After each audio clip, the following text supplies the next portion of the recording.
أعوذ بالله من الشيطان الرجيم بسم الله الرحمن الرحيم لله ملك السماوات والأرض يخلق ما يشاء يهب لمن يشاء إناثا ويهب لمن يشاء الذكور أو يزوجهم ذكرانا وإناثا ويجعل من يشاء عقيما إنه عليم قدير صدق الله مولانا العظيم رب اشرح لي صدري ويسر لي أمري واحلل عقدة من لساني يفقه قولي اللهم صل على محمد وعلى آل محمد كما صليت على إبراهيم وعلى آل إبراهيم إنك حميد مجيد.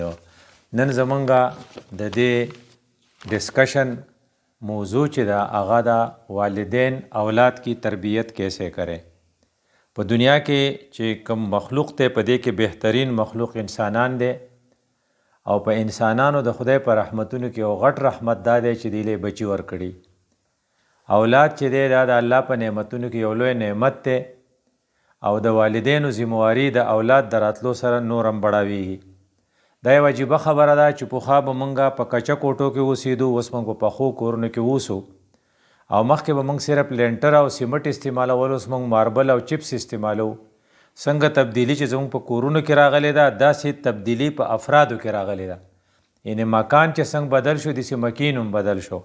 او پخوا به مور چې خپلې لور ته خبره وکړه نو هغې به منله، اوس چې ورته وکړي نو هغه لور وایي چې ولې ما ته یې ریزن یا وجه وښیه. همدغه رنګې پلار چې به په کور کې وه به مشر وه چې به څه ویه به کېده. اوس هغه صورتحال نه دی. دا چینج او دا تبدیلي په 13-50 سالو کې راغلی ده، پخوا نه وه. نو اوس الکان او جینکۍ د خپل مور پلار خبرې منلو ته بغیر د دلیل نه تیار نه. او د والدینو ذمہواری څنګه چې د کورونو چینج راغلی داسې د بچو چینج راغلی، د والدینو ذمہواری بدل شوه. نو والدینو له پکار دی چې د خپلې ذمہوارۍ احساس وسره وي. تاله چې الله کم نعمت درکو دا نعمت بچی دی او دا چې چا درکړي هغه الله ډیر زیات زورور دی. او هغه زورور یو څلور صفتونه دي چې هغه په ذهن کې کېدي نه بیا به دې په سمجھ کې راشي. یو صفت دا دی چې لله ملک السماوات والارض، بادشاهي د هغه ده. چې بادشاهي د هغه ده د هغه خپله خوښه ده چې څه کوي. نو دویم صفت یې څه دی؟ یخلقو ما یشاء، د هغه خوښه ده چې څه شی پیدا کول غواړي هغه پیدا کوي. هغه حقیقي کریټر یا حقیقي خالق دی. هغه د مور پلار په ذریعه بچی دنیا ته رالیږي. خدا بیا د هغه خوښه ده چې څنګه یې کوي، ما ته په هغې کې څه کار نشو لرلی. نو الله د هغې بیا تفصیل بیانوي. یهبو لمن یشاء اناسا، چاله لوڼه ورکي، چاله لوڼه ورکي په زامنو پسې د هغو ساه خیږي خو نه ورکوي ولا. او یا ویهبو لمن یشاء الذکور، چاله زامن ورکي او لوڼه یې نه. د چا زامن یا په لوڼو پسې لیونې کېږي او د چا لوڼه یا په زامنو پسې پسخېږي. نو الله وی او یزوجهم ذکرانا و اناسا، یا ښځې جینکۍ او هلکان دواړه وله برغ ورکي. نو چاله برغ هلکان او جینکۍ ورکي او چاله صرف جینکۍ ورکي هلکان یې نه، او چاله صرف هلکان ورکي جینکۍ یې نه. او څلورم نمبر ګروپ دا دی چې هغه ویجعلو من یشاء عقیما، بعضې لاډو ورکوي نه.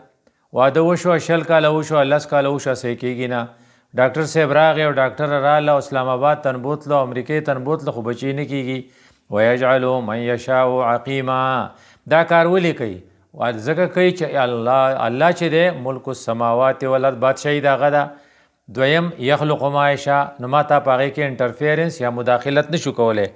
او هغه چې څه کار کوي نو د خپل علم په بنیاد کوي، او هغه چې څه کار کوي نو کولی شي ځکه کوي. نو ځکه الله دا آیات په دې الفاظو ختموي انه علیم قدیر، هغه عالم هم دی او قدرت هم لري.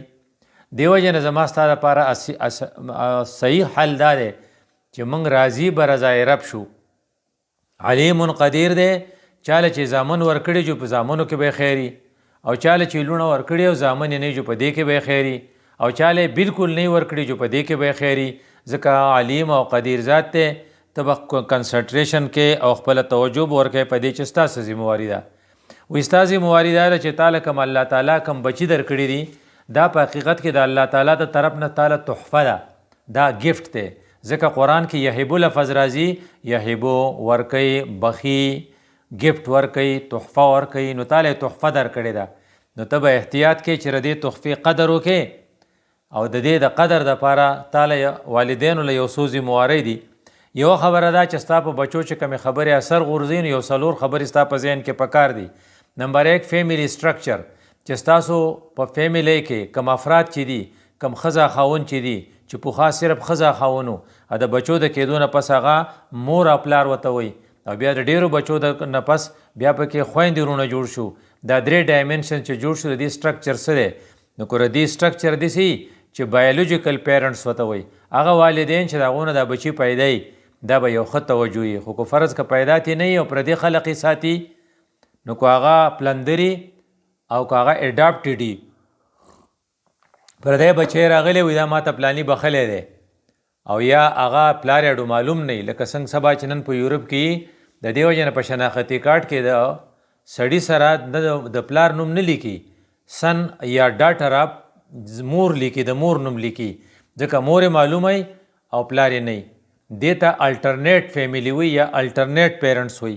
نو بایولوژیکل پیرنټس کم خلق چې د خپلو اصلي والدینو سره دا به ډېر فایدهمن وي د هغې خلقو نه چې هغه د پردو والدینو سره. دویم نمبر خبره چې د بچو په تربیت کې ډېره ضروري ده، هغه دا ده چې دې بچي له به مور پی ورکوي. کومو بچو له چې مور پی ورکوي، هغه مور د خپلې سینې سره لګولي او د سینې د لګېدو سره هغې ته یو قسم لا د حفاظت احساس محسوس شوی او هغه ځان محفوظ محسوس کوي. د دې وجې نه په هغه کې سیلف اسټیم یا عزت نفس زیاتی. نو هغه بچي چې هغې په بوتل لوی شوي، هغه بدقسمتۍ د هغې بچو نه چې هغې د مور په سینه لوی شوي. نو د والدینو بله ذمهواري دا ده چې میندې به خپلو بچو له پی ورکوي. پخوا په ټولو ښځو کې پی وو، اوس په یوه کې نشته. د هغې وجه دا ده چې په بازار کې ډبې میلاویږي او د بازار دا ډبې دومره مصیبت دی چې د پاکستان د حکومت یو وزیر فریاد کړی دی چې زمونږ اکانومي او زمونږ ایکسپورټ او امپورټ زمونږ زیاته پیسه چې ده هغه د پیو په ډبو باندې لګي، ځکه زمونږ ښځې پی نه ورکوي. نو زمونږ ډالرې په حساب سره مونږ پیسې بار ته لیږو او زمونږ معاشي نظام په هغې باندې کېناست، خو ښځې نه لګي. نو دې وجه نه چې کوم خلق پی نه ورکوي، کمې میندې دې د خپلو بچو سره زیاتې کوي او د دې د خپلو بچو هغه د محفوظیت هغه احساس او د هغې خپل عزت نفس هغه احساس مجروح کوي. نو دویم نمبر کار د فیملی سټرکچر نه پس دویم دا دی چې سړی بریسټ فیډینګ چې خپلې بچو له پی ورکوي. او دریم نمبر فیکټر چې هغه د بچو په تربیت کې کار کوي هغه دا چې ستاسو بچي په کورونو کې لبې کوي او که نه کوي. کم ماشومان چې منډې وهي، کم ماشومان چې لبې کوي، کم ماشومان چې جازونه رغوي، کم ماشومان چې د کاغذ نه پکچرې رغوي او کم ماشومان چې د یو بل سره دوړ لګوي، دا ماشومان د هغې ماشومان نه ډېر ښه چې هغې د لبو نه مور پلار منې کوي. نو زما ستا د مور پلار په حیثیت سره 3 ذمهوارۍ دي. یوه خبره ستا فیملی سټرکچر ټیک پکار دی، دویمه خبره مور له پکار دی چې خپلو بچو له پی ورکوي، دریمه خبره بچو له پکار دی چې په کور کې منډې ترډې وخي، که په کور کې ګارډني، که په کور کې غولې او که په خوا کې سزایي چې پای کې لبې کوي، ځکه د دې لبو سره بچي سکل زده کوي. او دریمه خبره دا ده چې د مور او د پلار په باره په منځ کې پکار ده چې تعلقات ښي. نو کمه مور او کمه پلار چې هر وخت جنګي د هغې باندې د بچو منفي اثر جوړیږي. نو د والدینو 4 ذمهوارۍ شوې.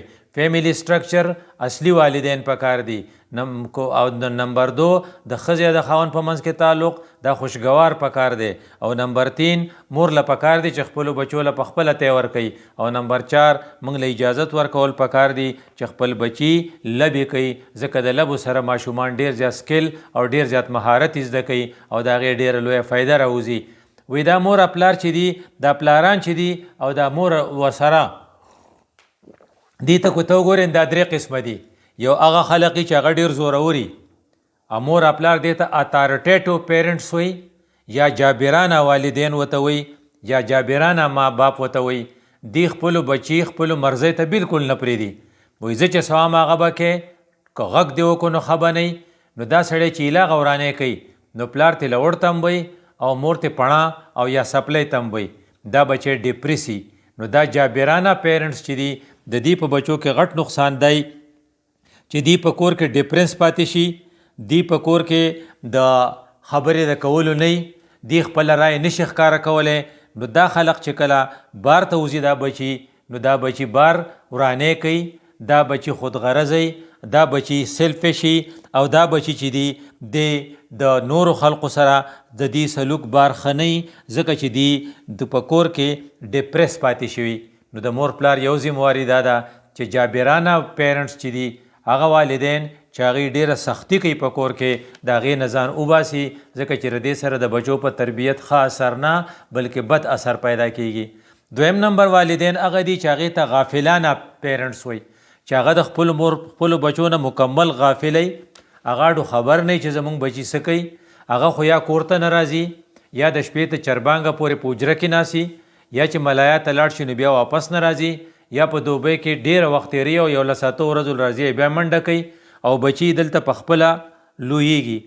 دا بچي چې دي دا هم زیات خود غرضی، دا د نورو خلقو حق تلفي کوي، دا اکثر چرسیانی، دا اکثر بدکاری ځکه چې مور پلار نه راځي دې ته غافل والدین وي. او دریم نمبر والدین هغه دي چې هغې ته مشفقانه والدین وي. مشفقانه والدین هغه دي چې هغه د خپلو بچو د قانون خی، حکمت ورته خی، په خبرې پوه کوي، د رحم معامله ورسره کوي. دا بچي په دغه کې په فیوچر کې یا په مستقبل کې بهترین بچي د دې نه جوړیږي. رسول الله صلی الله علیه وسلم په خپل کور کې د خپلو بچو سره مینه کړې وه. رسول الله صلی الله علیه وسلم چې خپل بچی ښکل کو او هغه سړی راغلی او د بار نه هغه زما 10 یا 11 بچي دي اما لا تر اوسه نه دي ښکل کړي. رسول الله صلی الله علیه وسلم جواب داو چې زه څه وکړم چې ستا د زړه نه خدای پاک رحم ایستلی دی. د دې وجې نه اسلام ماته ته دا ښیي چې ته به مشفق والد جوړیږي، ته به غافل یا لاپروا والد او مور نه جوړیږي او ته به جابرانه مور نه جوړیږي. درې شو: جابرانه والدین، لاپروا والدین او مشفق والدین. نو د مشفق والد به خپل بچي ته وایي چې مونځ وکړه، نو جابر به ورته وایي چې مونځ وکړه کینې شولک دی وباسم، او مشفق به ورته وایي چې بچیه مونځ وکړه ځکه چې بچیه مونځ چې دی د خدای شکر ادا کا، تا له خدای پاک کور درکړی دی، تا له خدای پاک غوږونه او سترګې او پوزه او خوله درکړې ده، ستا سره خدای ښه کړي نو شکر ادا کا.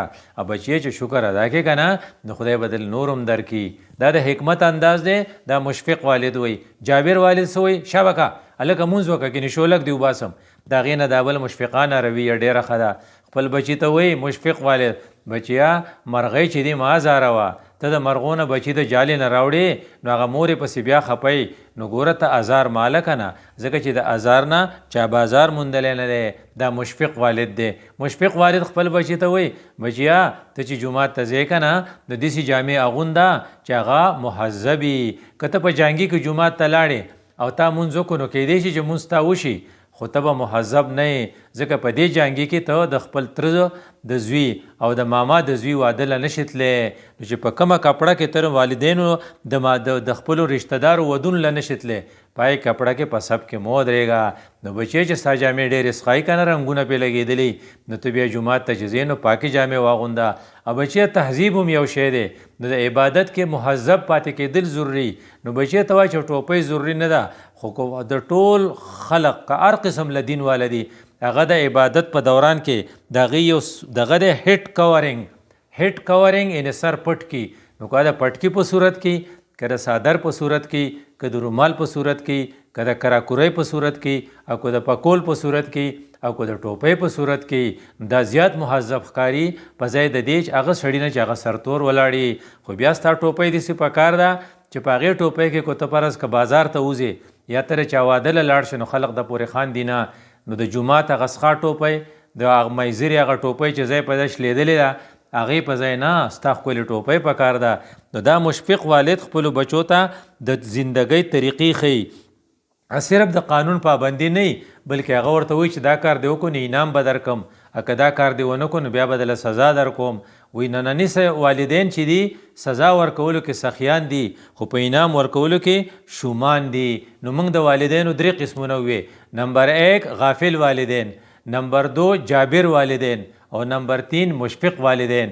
نو که والدین د خپلو بچو صحیح تربیت کول غواړي نو هغو له پکار دی چې خپلو بچو دپاره مشفقانه رویه اختیار کړي او ځکه چې رسول الله صلی الله علیه وسلم مشفقانه رویه اختیار کړې وه او الله تعالی بچو ته وینا کړې ده ووصینا الانسان بوالدیه احسانا د خپل مور پلار سره به ښه سلوک کوئ ځکه بظاهر خلق پیدایش د دینه شوی دی حقیقي خالق الله دی نو الله وی زه حقیقي خالق یم زما خبر و مخکې منئ خو ورپسې زما نه پس چې د چا حق دی هغه د والدینو حق دی نو ګوره ستا د مور ستا سره ډېر ښه کړي دي او ګوره ستا د پلار ستا سره ډېر ښه کړي دي دا ماشوم چې کله لوی شي نو دی بیا ځوان شي نو بیا دی میچور شي نو حتی اذا بلغ اشده وبلغ 40 سنه دی چې بیا 40 کالو شي او دی بیا میچور شي نو بیا د ده کې تربیت ښه شوی نو دی بیا څه کوي ربي اوزعنی ان اشکره نعمتک خدای ماله د خپل نعمت د شکر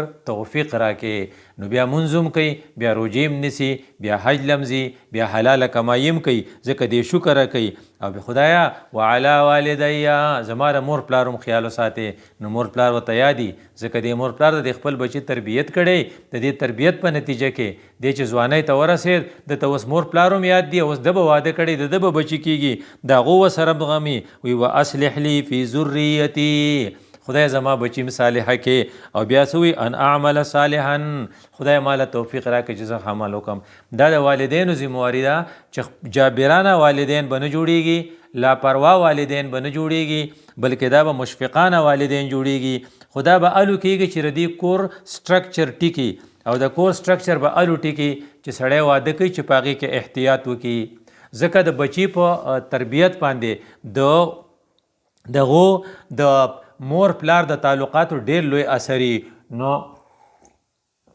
د هغې احتیاط به داسې کوي چې یو سړی او یو ښځه کله د نکاح په پاکیزه بندن کې راځي نو دا ښځه او د سړی د دې په منځ کې سیمیلریټي پکار ده سیمیلریټي یعنی یو شانواله په عقیده کې په عمل کې په خوی کې په نسب کې په سټیټس کې په مالدارۍ کې دې ته کف وایي د دې وجې نه شریعت وایي چې په هغه ځای کې واده مه کوه چې کوم ستا کف نه ځکه بیا به تا ته پرابلم وي نو هر هغه سړی چې هغه د مالدارې ښځې سره واده وکړي نو یاد دې لري چې دی ښځې ته کله موقع میلاو شوه دا سړی به د کور وباسي دا د دې خاوند نه بلکې دا د دې نوکري دا به ورته سپک ګوري ده خو د مال دپاره کړې وه خو هغه په دې پوهېږي که هغې له خدای بچي ورکړل هغه ځوانان شو نو ما ډېر خلق لیدلی چې دی د کوره بیا په شریکه ایستلی او هغه بیا یا په هوټل کې ډوډۍ خوري یا چېرته په فیلنګ سټیشن کې په ناستي او هلته کې د بل چا سره ګزاره کوي او یا په بله ښځه پسې ګرځي خو نه میلاویږي ورته نو وایي چې د واده په وخت کې به احتیاط کې چې تا ته کومه ښځه میلاو شي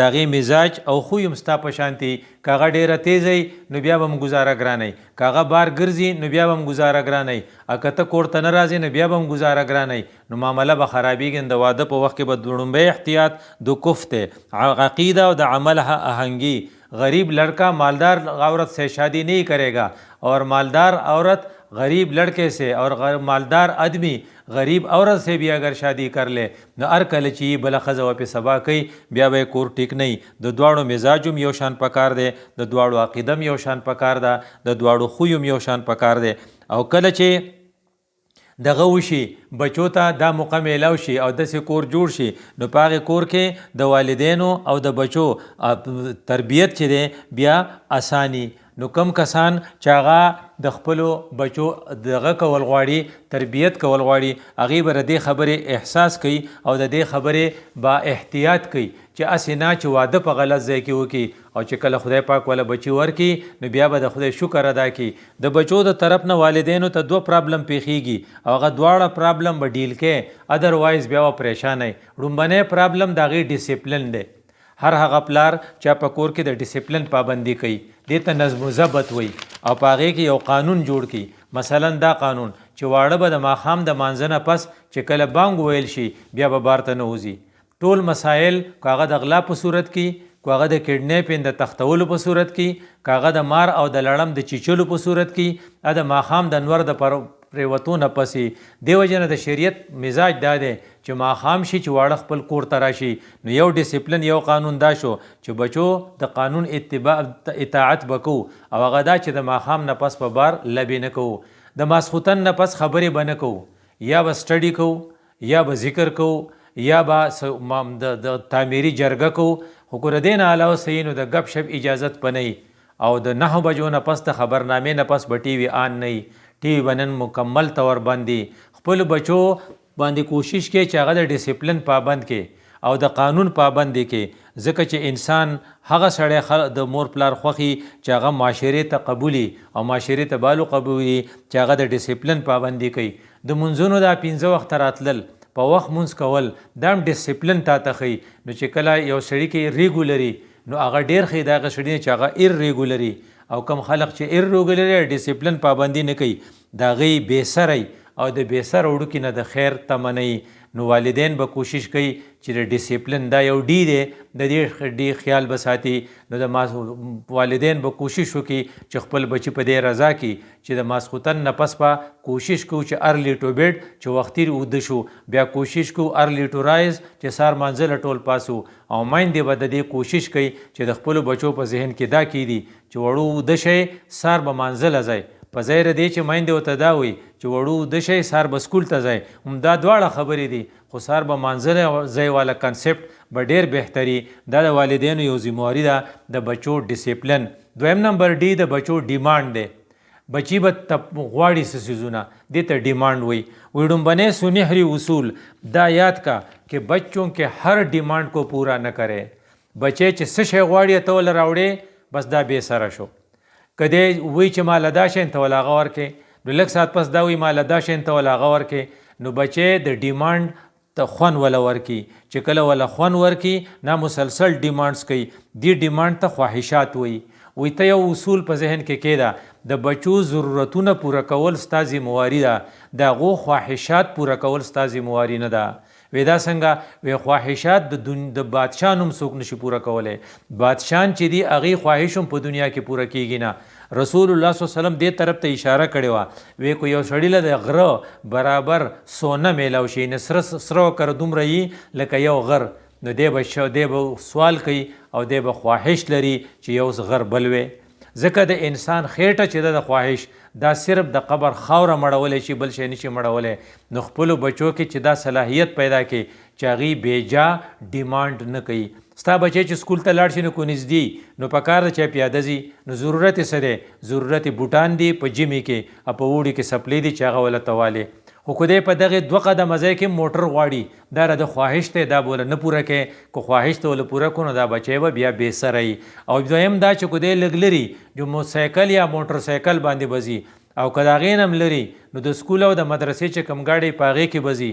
خو که دی ستا نه لینډ کروزر غواړي، دی ځان له ښه موټر غواړي او ستا سره پیسې او ته له موټر والې او دی بیا په موټر کې ګرځي، نو دا د خواهش دی. کله چې تا په خواهشاتو باندې پوره کول د عادت کو، نو رسول الله صلی الله علیه وسلم وایي چې کو د سرو زرو غر دی ولا ورکو نو بل به در نه غواړي نو بیا یې پوره کولی نه شي. نو کومو خلقو چې په خپل بچي په ناز عزت کړي نو هغه وایي ماله موټر والا، نو دی ولا موټر علي حالانکې هغه ته ضرورت نه وي. نو لږې ورځې پس وایي دا ماډل ټیک نه دی، ماله بل والا، دا ماله چینج کا، نو بیا به یې پوره کولی نه شي او بچی به در نه بې سره لوی شي. یو طرف ته د شریعت دا مطالبه ده او بل طرف ته ماهرین او خيارو خلقو چې ریسرچ کړی دی نه په دې کړی چې 15 ماشومان په یو کمره کې کېنول، هغې له آیس کریم ورکړل چې په دې کې ضبط شته که نه، دی په خپل نوس کنټرول کولی شي که نه. او بیا ورته ووایي چې بچو دا ستاسو په لاس کې آیس کریم دی، خفیه کیمرې ورته لګولې وې، ور یې پسې پور کو او 15 منټه کم په 15 موږ درکړه، تر 15 بجو پورې به دې ته خورئ به هم نه، سټی به هم نه، غوږ به ګورې به ورته هم نه، او دا ته به 15 منټه صبر وکړئ، بیا ستاسو خوښه ده چې څه ورسره کوئ هغه وکئ. په دغې 15 ماشومانو کې یو ماشوم ډېر ټینګ نه کو هغه وسټو، بل ماشوم ډېر ټینګ نه کو نو هغه بوی کو، بل ماشوم ډېر ټینګ نه کو نو هغه وخوړو، او یو ماشوم پکې داسې و چې هغه یو خوا بل خوا کتل، هغې ته یې کتل نه. په کم ماشوم کې چې نظم و ضبط و کنټرول و، په فیوچر کې هغه ماشوم بهترین انسان د معاشرې دپاره جوړ شو، او چا چړنې و ټینګ کړی هغه ګډ وډ پاتې شو. د دې وجې نه په ماشومانو کې د ضبط او د کنټرول پیدا کولو دپاره د مور پلار دا ذمهواري ده چې هغې باندې پابندي ولګوي. د شپې 9 بجې نه پس کو فرض کا فاینل میچ ته کرکټ ولې نه نن به ټي وي نه ګورئ، نن به ټول روژه نیسو. دا د روژه نیول ضبط او د کنټرول یو طریقه ده. په وخت باندې به مونځ کوو. د وخت نه چې مونځ ضایع شي دا د دې د مطلب چې زموږ په خپل نفس باندې کنټرول نشته. نن به مکمل طور په نیټ پابندي هیڅوک به نیټ نه ګوري. دا ټریننګ به ورکې دا ستا ذمواري ده. یو طرف ته ډیسپلن، یو طرف ته د هغې بیجا سوالونه د بیجا خواهشات هغه به بالکل نه پوره کې. که فرض کته د هغو خواهشات پوره کول شروع کې نو دا بچي به بې سره لوی شي. دا بچي څه دي؟ دا د خدای نعمت دی. دا بچي څه دي؟ دا د خدای د طرف نه تحفه ده. دا بچي څه دي؟ دا ستا د ذموارۍ یو ټیسټ دی. نو راځئ چې د خپلو بچو تربیت په صحیح طریقه وکړو چې د خپل قوم ته او د امت ته بهترین مسلمان فراهم کو. اقول قولی هذا استغفر الله لي ولكم ولسائر المسلمين.